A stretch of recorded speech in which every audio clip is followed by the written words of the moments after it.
US President Donald Trump over 30 times has claimed that he has stopped many wars across the globe since he assumed office.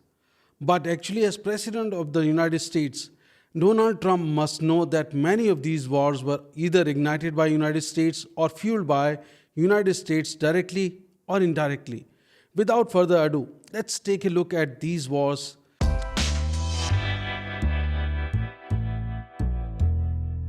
Donald J. Trump shamelessly wants Nobel Peace Prize for claiming to have stopped. First, talk about Rwanda DRC war, which he says killed over 5 million people, was stopped by US President. For simplicity, let's first talk about Rwanda civil war and genocide between 1990 to 1994. Between 7th April 1994 to 19 July 1994, during the Rwanda Civil War, it was the Rwandan Patriotic Front, the RPF, consisted of Tutsi refugees in Uganda, invaded Rwanda around 1990. The United States supported Uganda, which in turn supported the RPF. France, by contrast, supported the Hutu-dominated Rwandan government, a Cold War ally. The war reached a tentative peace with the Arusha Accords in 1993. However, the assassination of President Juvenal Habyarimana on 6 April 1994 ignited the genocide, as Hutu extremists used the power vacuum to target Tutsi and moderate Hutu leaders. The US was aware of rising tensions and possible genocide, but deliberately remained mostly inactive, silent. After the genocide began in April 1994, the US blocked early UN intervention. Major General Romeo Dallaire, UN force commander in Rwanda, forewarned genocide by Hutu. Dallaire urgently requested protection for an informant who outlined to him Houthi plans being made to exterminate Tutsis, to provoke and kill Belgian troops so as to guarantee Belgium's withdrawal from the Rwanda, and the location of Hinterhamby arm caches. Everything Dallaire told him came true 3 months later. Post-genocide, the US backed the RPF regime under Paul Kagame, viewing it as a stabilizing pro-Western force. Now let's talk about what happened during First Congo War between 1996-97, where US strategically supported to diminish Russian influence that fueled the war. After the Rwanda genocide, many Hutu genocidaries fled to Eastern Zaire, which is now the DRC. Rwanda and Uganda, with covert US support, begged Laurent Desire Kabila to overthrow Mobutu Sese Seko. US policymakers wanted to remove Mobutu, a Cold War dictator who had outlived his usefulness for the United States. US military and intelligence reportedly coordinated logistics, satellite intelligence, and diplomatic support to the anti-Mobutu alliance. Now, during Second Congo War between 1998 and 2003, which is also called as Africa's World War because it involved no less than 9 African countries, US government's involvement, though limited in comparison to First and the Second War, but definitely US was complicit. Rwanda and Uganda continued to operate in Eastern DRC, citing security concerns. They exploited coltan gold and diamonds. US ally Rwanda was heavily criticized for exploiting resources and fueling the conflict. The US did little to restrain Rwanda and Uganda, and Western corporations benefited from minerals sourced from war zones. Now, President Donald Trump cannot blame Democrat Clinton only for the plight, as 2 other presidents were from his own party, Republican Party, who could have acted to avert the war to nip them in the bud. But US did little in preventing, then it did not fueling the war.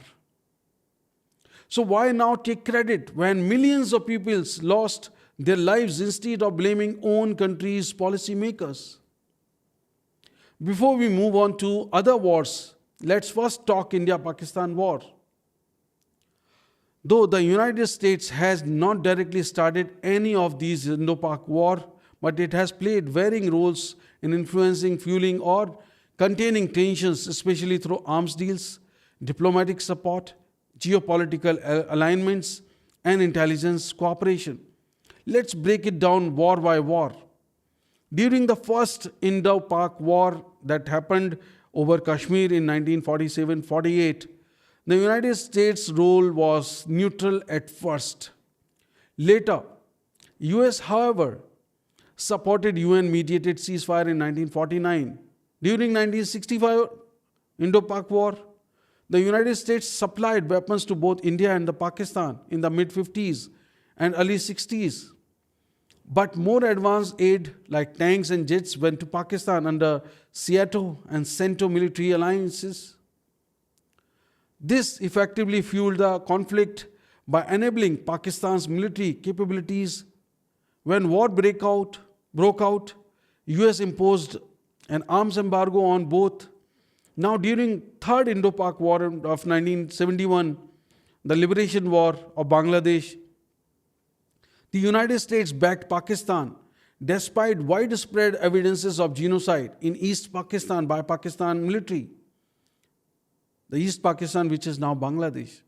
Nixon and Kissinger supported Yahya Khan due to Cold War and China diplomacy.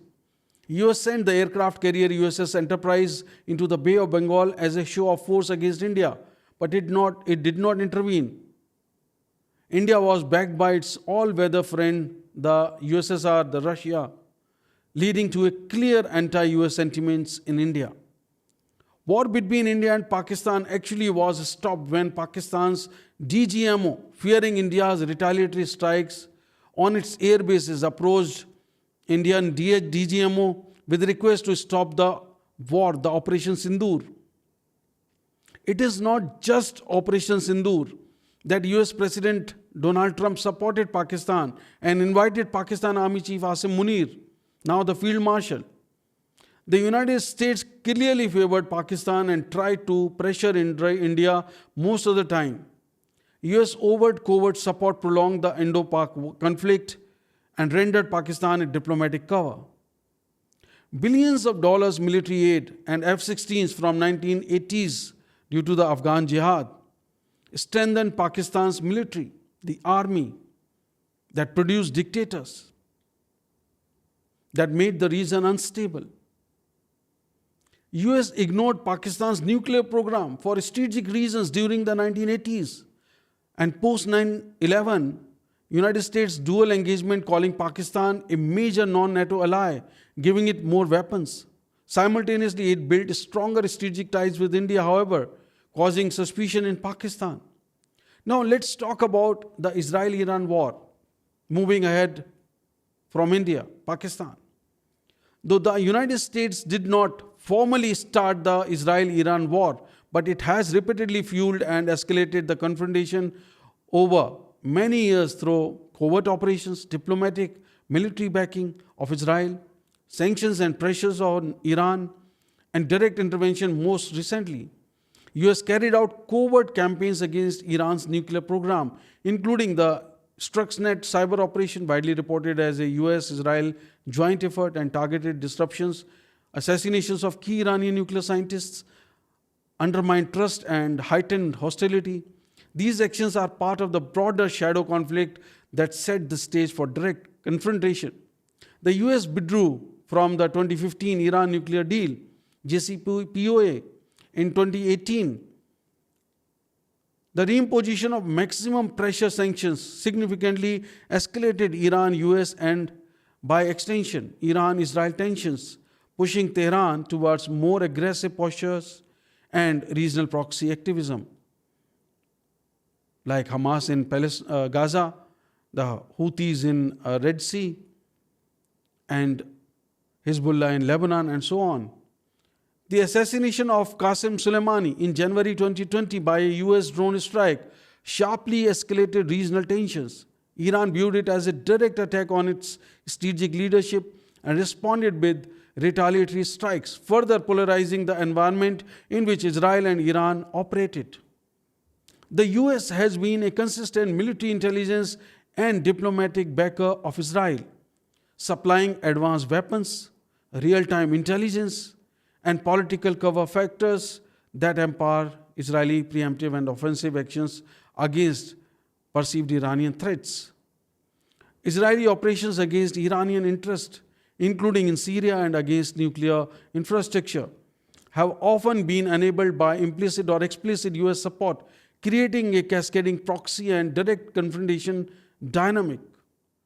In June 2025, the United States inserted itself into the Israel-Iran war by carrying out strikes on Iranian nuclear sites at Israel's behest, marking a clear shift from supportive to active participation in the kinetic phase of the conflict. This intervention further escalated the war and prompted reciprocal Iranian strikes, including against US facilities in Qatar. So US may not have started the war, but it fueled and escalated the Israel-Iran war, and the same efforts are alive as on date. So President Trump can claim that he stopped 12-day Israel-Iran war. Rather, he fueled it. Now let's talk about Serbia-Kosovo war. The actual war between Serbia and Kosovo ended in 1999, long before Donald J. Trump became president. The Kosovo War occurred during 1998 to 1999, with Serbia's crackdown on Kosovo's ethnic Albanian population, leading to a NATO-led intervention in the form of Operation Allied Forces in June 1999. The conflict formally ended when Slobodan Milosevic agreed to withdraw Serbian forces, followed by a UN peacekeeping diplomatic, the KFOR, and eventual declarations of independence by Kosovo in 2008. These developments occurred under US and European Union diplomatic pressure, not under Trump's administrative directions. However, in September 2020, Trump hosted Serbian President Vučić and Kosovo Prime Minister Hoti at the White House, where they separately signed documents committing to economic normalization, transit improvements, and symbolic diplomatic gestures like embassy relocation and recognition of Israel. The agreement halted tariffs, facilitated re-establishment of flights, supported infrastructure projects, and opened agreements involving the US Export-Import Banks and International Development Finance Corporation. Trump's claims are nothing but exaggerations with regards to Kosovo-Serbia war. Now coming to President Trump's claims to have stopped war between Egypt and Ethiopia. So first of all, there has been no war between Egypt and Ethiopia. Instead, Trump's involvement was merely centered around the Grand Ethiopian Renaissance Dam, GERD, despite a long-standing diplomatic conflict over Nile River rights, not armed hostilities. The GERD, built by Ethiopia on the Blue Nile, has been a source of major tension with downstream nations Egypt and Sudan, which fear water flow disruptions. This dispute has raised the possibility of a water war, but no actual military conflict ever occurred. Trump held a meeting in November 2019 with the representatives from Egypt, Ethiopia, and Sudan, declaring the talks had gone well and signaling US interest in resolving the dispute. In July 2025, Trump publicly stated the US was still working on resolving the GERD issue and emphasized Egypt's water dependency on the Nile. Egypt leadership welcomed his remarks as a sign of serious US engagement. What US government did in mid-2020?